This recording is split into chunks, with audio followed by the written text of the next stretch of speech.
Homegirl, I am back with another Vlogmas video. I am Kiani, the responsible homegirl. Today we are talking all things starting your personal finance journey.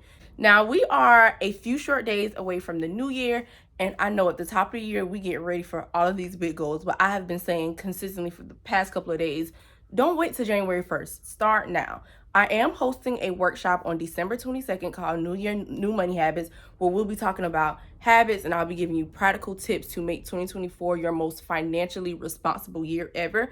But in between time, I wanted to give you this video so that you can get started today. This video is based off of the free guide that I created called The Responsible Homegirl's Guide to Starting Your Personal Finance Journey. If you have not downloaded that guide yet, I'm going to have it in the description box. So go ahead, pause this video right now, download it, because as I am going through it, I want you to have it right beside you, like on your laptop, on your phone, whatever, so you can hear me talk about it, but also go through the guide. And then once you finish watching the video, you can do the work yourself. So pause this video and let's get into it. Okay, so first thing first, here you see, girl, stop wasting your money and start managing it. Now, I can remember when I first, it was probably about a couple of months ago, I made a post and it said, girl, stop wasting your money. And that was that. And it went crazy. And I was like, okay, the girlies feel like I'm talking to them. Let me hold on to that. So every time you'll always see me saying, girl, stop wasting your money. And if we're being honest, y'all know y'all be wasting a whole lot of money, myself included, especially in the past. So I just want that to be at the forefront of your mind. Stop wasting your money and start managing it. 3 questions and 3 tips to help you start your personal finance journey. So let's get into it. So here's a small welcome message from me. I often think that we discount the small steps or just taking that first big step. That first step is huge because oftentimes we'll know we have a problem, we'll know we have an issue, but we don't do a thing about it. So the fact that you're watching this video right now, that you downloaded that guide or this guide is huge. So I'm already proud of you. You don't have to work or do more things to earn like just something else. Just know that I'm proud of you. I see you, and to keep going. You already started, so don't let the rest of this journey punk you out. Now, question number 1, remember, it's 3 questions and 3 tips to help you. So the first question, where are you now? Before you make a plan for where you want to go, it's very important that you understand where you are right now. No difference if you were, I know back in the days before we had like GPS systems on our phone, if you wanted to go someplace, you had to go to MapQuest and you had to put in your current location and then where you were planning to go. So same thing with your personal finances. You need to take inventory of where you are right now and then make a plan for where you want to go. Don't just jump out there like, oh, I want to do X, Y, Z, when you probably got a mess going on right now that you need to clean up before you put stuff on top of that. So I want you to rate yourself on a scale of 1 to 10 in the following categories. So the first category, budgeting. You have a great understanding of the money that you have coming in and the money that you have leaving out. You budget on a consistent basis. You budget every time you get paid. Number 2, saving. You save consistently and you have a fully funded emergency account. Now, when I say fully funded, that number is different for everybody. I think it's important to have anywhere between 3 to 6 months of your expenses in an emergency fund account. So your expenses are your things like your bills that you pay every single month on a recurring basis. So whatever that total is, say for instance, that's $1,000 or that's $2,500, multiply that by 3 and that should be your goal to fund up your emergency account. Next is spending. You spend money based on what you value. You spend your money wisely. You understand when it's time to spend and when it's time to make a sacrifice. So that's the third category. Rate yourself, give yourself 1 through 10. And then last but not least is giving, something that is often left out. But giving is a part of your routine and you give on a consistent basis. You look for opportunities to give to other people. So this is the first question. I want you to be honest with yourself. Give yourself in each category a rating on a scale of 1 to 10. Question number 2, where do you want to be financially? We know when we need to be doing better, but what does that look like? Get very clear on what it is that you're working towards. You can't just say, oh, I want to stop living paycheck to paycheck. That's great, but it's also very broad. What does that mean? If you get very clear on where it is that you're going. So here I have, knowing what you want will keep you going. Think about how different you want your personal finances to look in 6 months, a year from now, 3 years from now. Having a vision for your finances will help you stay focused and make better financial decisions. Most of the time, we make crazy financial decisions because we don't have no vision for our money. We don't know where we're going. We don't know what we're working towards. So we say yes to everything, and the things that we say no to is very small. But your no has so much power, because when you say no to something, you're saying yes to something else. So when you're saying no, I'm not going to go out every single weekend, you're saying yes to your savings account. You're saying yes to having more money in your checking account. You're saying yes, that's going to get you closer to your financial goals. You're saying yes to paying down some of that credit card debt. So know what you're working towards, have your vision, get it very clear in your mind so it can help you keep going, stay focused, and stand on your yes, and also stand on your no. Now let's get into question number 3. What is stopping you from managing your money well? I just want you to sit with that. What is stopping you from managing your money well? Is it a lack of financial education? Like you don't know what to do with your money, so you just do whatever? Is it you don't know where to start? So because you don't know where to start, you get a little overwhelmed and you just don't do nothing at all. You just continue your same habits.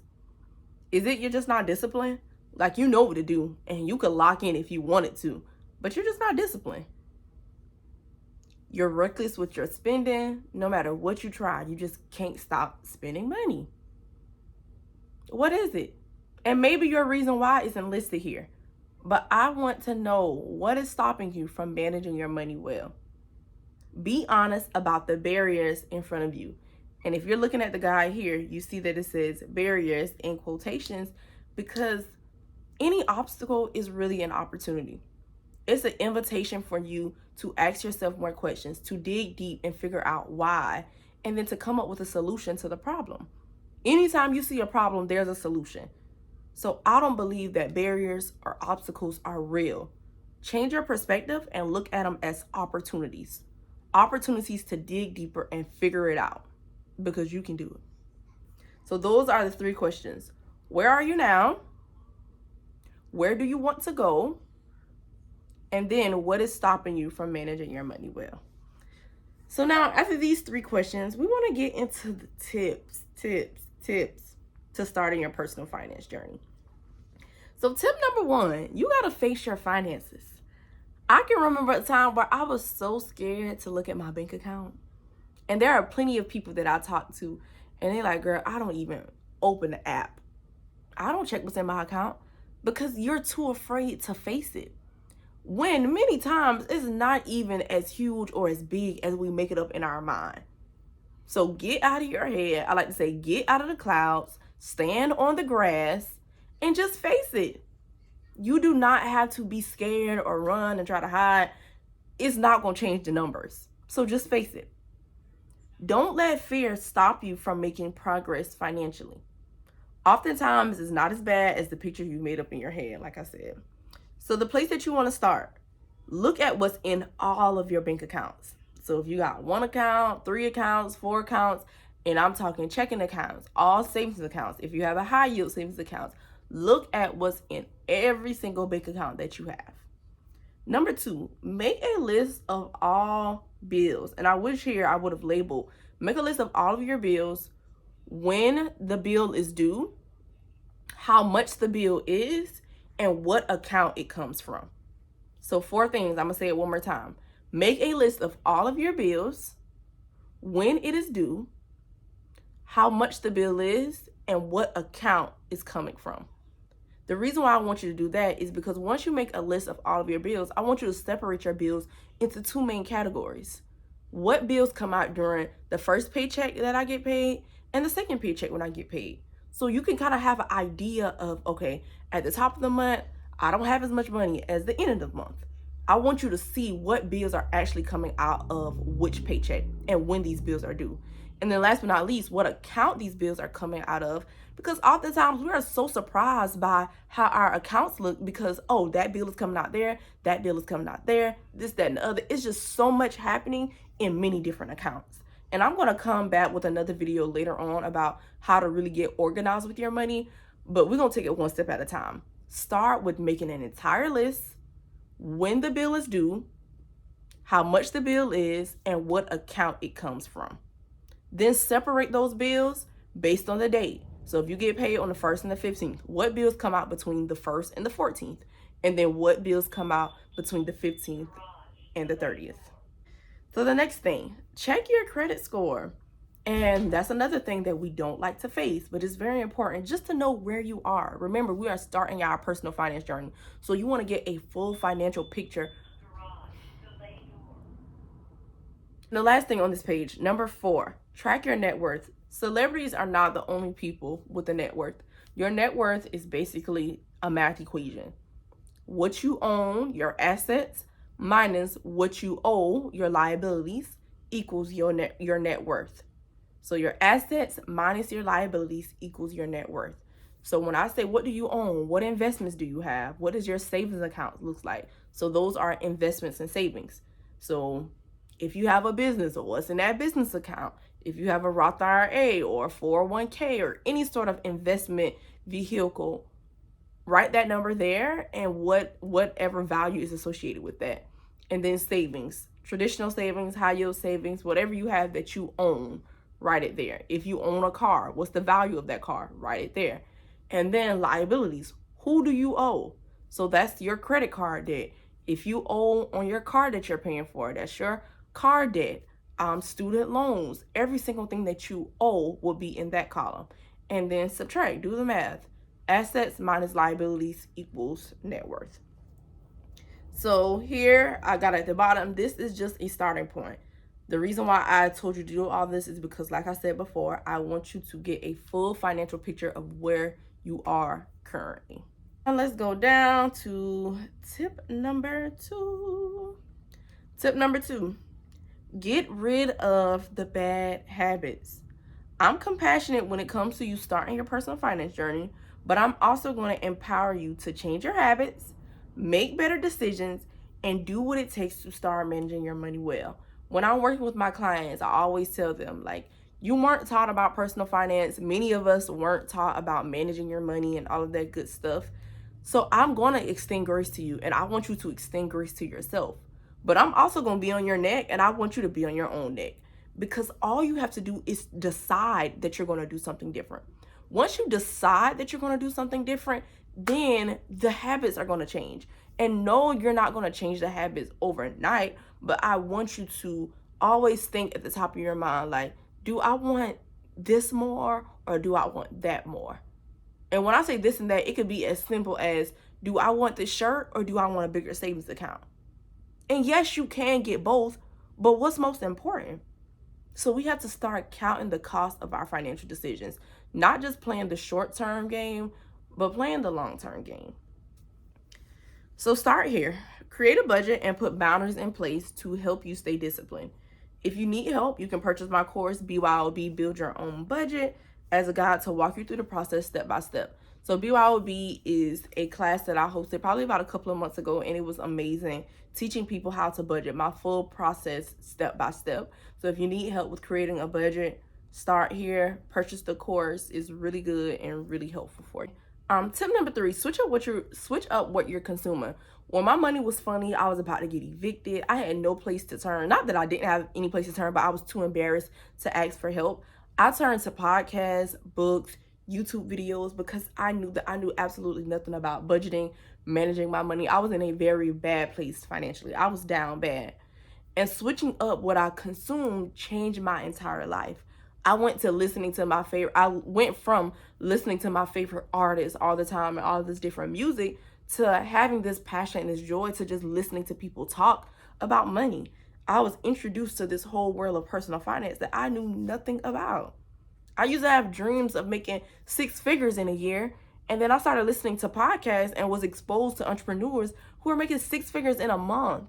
So don't tell me exposure won't change everything for you. And once you see something, hear something, you get exposed to something, you can't revert back. Like, you can't unsee it, you can't unhear it. So really start switching up what you're consuming. It can work wonders for your personal finances. So I have 5 different podcasts listed here that are some of my favorites, and I just want to encourage you to listen to at least one podcast episode a week about money. Just one. One might be 15 minutes, it might be 30 minutes, might be 20 minutes. Just listen to one. Start switching up what you're consuming. So those are my top 3 questions and my top 3 tips to help you start your personal finance journey. As I said at the beginning of this video, I want you to download this guide, use it as a resource for you. It's free. And I know if you are wanting to go into 2024 with just different money habits and you want this year to be different for you financially, you have to start somewhere. And there's no better time to start than now.